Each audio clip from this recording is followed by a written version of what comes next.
Sacred Heart of Mary, we were called, and we are called 160 years later, to know and love God and make God known and loved so that all may have life, and have life to the full. And this call is as true for us today as 160 years ago. As expressed by our dear late Mary Milligan, it is the faith vision of a founder that provides a key to understand the spirit and the charism. And certainly that charism is pertinent to the challenges of shaping a future for a humane, just, and sustainable world. The RSHM were to be engaged in all the works, and I think that's very striking, all the works of zeal that could contribute to the salvation. And I think if Father Guyot was writing today, it would be life in its fullest sense, not only the spiritual, but the salvation in every dimension of life, of women and girls of all classes. And for more than 50 years, we defined our mission as just this: education, especially for girls and for young women, was certainly one of the urgent needs in almost every country where the RSHM spread during Father Guyot's lifetime. And Father Guyot saw both learning and virtue and spiritual development as essential components of education. Within 30 years of our foundation, our institute had expanded far beyond the geographical boundaries of France, with foundations in England and Portugal, Ireland, and the United States. And perhaps what was most similar about all our foundations was this diversity of works. Orphanage, the boarding school, the evening school for women working in the factories, spawned by the Industrial Revolution, side by side but interlinked. The breadth of vision that drove us beyond the boundaries of Béziers and France also held the seed of a closely articulated unity in diversity. Now I believe, and it was a sister of charity who expressed this in an article, but I think it's very apt, that the foundational charism of a religious community transcends centuries and cultures to the extent that the community continues the particular gift of the Spirit given to its founder and challenges the culture in new ways and in new times. And I think that's what we are looking at tonight. It transcends the boundaries of time and space to the extent that it finds a new expressions, ever new expressions, in a changing world, fractured in new ways, and drawn and inspired by new hopes. Now, I take the great liberty of just saying a word, and I hope you'll forgive me, about roots as far as Ignatius and Guy. They are very different. But I take the liberty of just highlighting a few things. The first one was something fascinating for me, because both of them were contemporaries of thinkers whose revolutionary work profoundly challenged the boundaries of accepted knowledge in their eras. The major work of Copernicus was being penned as Ignatius and his first companions were forming the Society of Jesus. Darwin's work on the origin of the species, the research and the work was being done just as John Guyot was founding us. So although the revolution in the way of thinking and explaining reality would take time to be accepted by the church, a long time, and even in the scientific world, one cannot help but wonder whether something of this change of paradigm in the way of seeing and explaining reality was not already stirring and leading these founders to explore outside the box of accepted thinking of their time. Just a thought. Long before the technological revolution of our times, these two founders were finding means appropriate to their own times to maintain living links between the members in distant lands. I was fascinated to discover, according to Wikipedia, so my source, that Ignatius wrote 7,000 letters in his lifetime. Kayak wrote close to about 1,000, so not quite as many. But these letters for us have served as a means of forming the RSHM Institute down through the years, forming them for a journey in faith and time that would require that same adaptation to different cultures, maintaining the same spirit of unity, mind and heart that he insisted on in the beginning.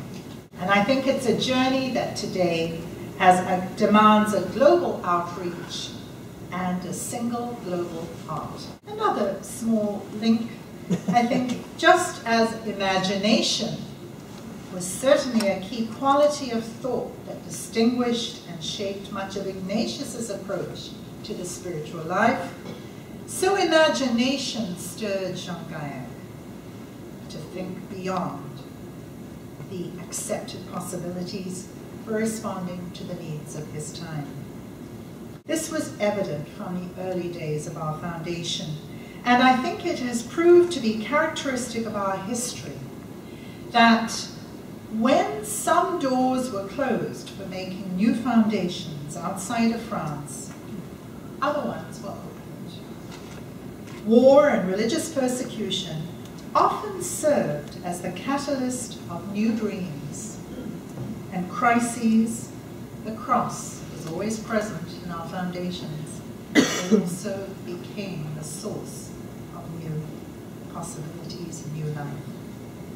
Neither Ignatius nor Kayak set out to establish a teaching institute, but both were open to the evolving needs of the times, which recognized the necessities of mission emerging from the original goal of foundation. And I'm reminded of the fact that Father Adolfo Nicolas made reference to the fact that Ignatius was won over to accept charge of universities of the society so that the benefits of improvement in learning and in living be spread more universally.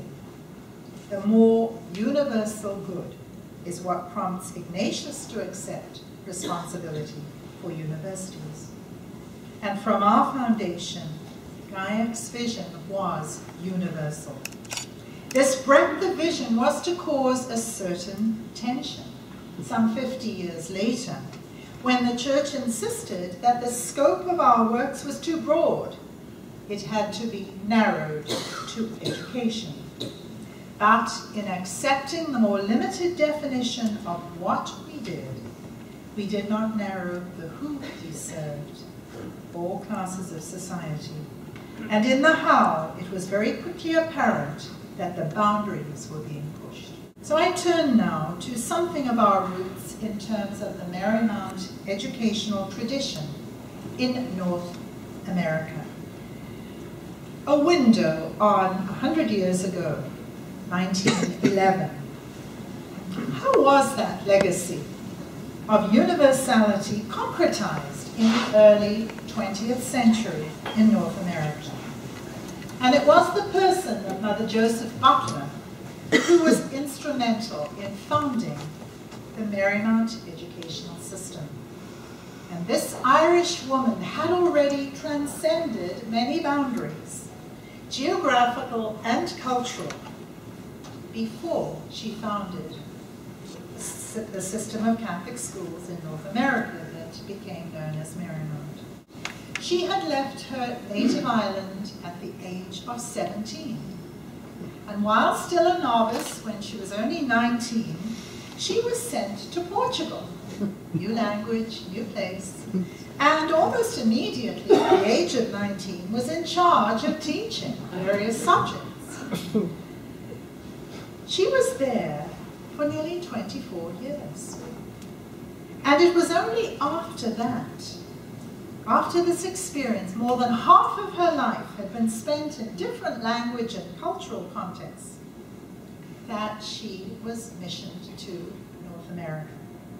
Her extraordinary vision as an educator, her pioneering spirit, charismatic personality, and entrepreneurial skills left their mark deeply and contributed to what Sister Kathleen Connell, who is our most famous historian, calls her bifocal educational vision. So just a word about that bifocal vision. She was able to focus on two dimensions at the same time. The close-up reality, where her energy, concern, interest, passion were centered on the students' personal growth, intellectual, cultural development, spiritual, their relationship with God. The importance of an all-rounded education was seen as paramount. And we have this quote from her, that the aims of a Marymount education are manifold: to educate the heart and mind, to provide for each student's total growth, intellectually, spiritually, socially, physically. So as well as providing for this personalized instruction, a challenging academic program, and a collaborative environment in the classroom, she was committed to the development of the whole person. Secular disciplines were seen as important for the formation of young people to address the needs of the society of that time. She was also, and this is another little link with the Jesuits, she was also one of the first women to initiate the retreat movement for lay women in the United States, at least in New York. I'm not sure if it's the United States, but certainly in the New York area, in collaboration with Father Terence Sheely, S.J. And that is proof of part of that dimension of her charism, her entrepreneurial work. But the second dimension of Mother Butler's educational vision was the far-reaching, expansive, global reality, which led to foundation in many different places, starting with Paris, France, 1923. And in the same year that she responded to Bishop Cantwell's call to open a Marymount school here in Los Angeles. In concretizing the vision of establishing an international system of schools, bridges were built and interlinkages formed between people of different nationalities, cultures, languages.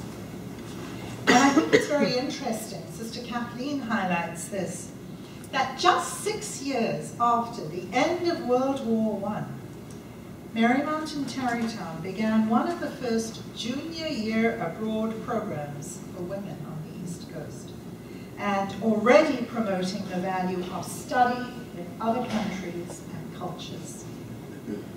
So both these dimensions, the close-up, the far-sighted, became central to the educational vision and spiritual traditions that have rooted the experience of RSHM students and alumni around the world, from the US and Canada to Europe, from Colombia, Brazil, Mexico to Africa. A truly global outreach.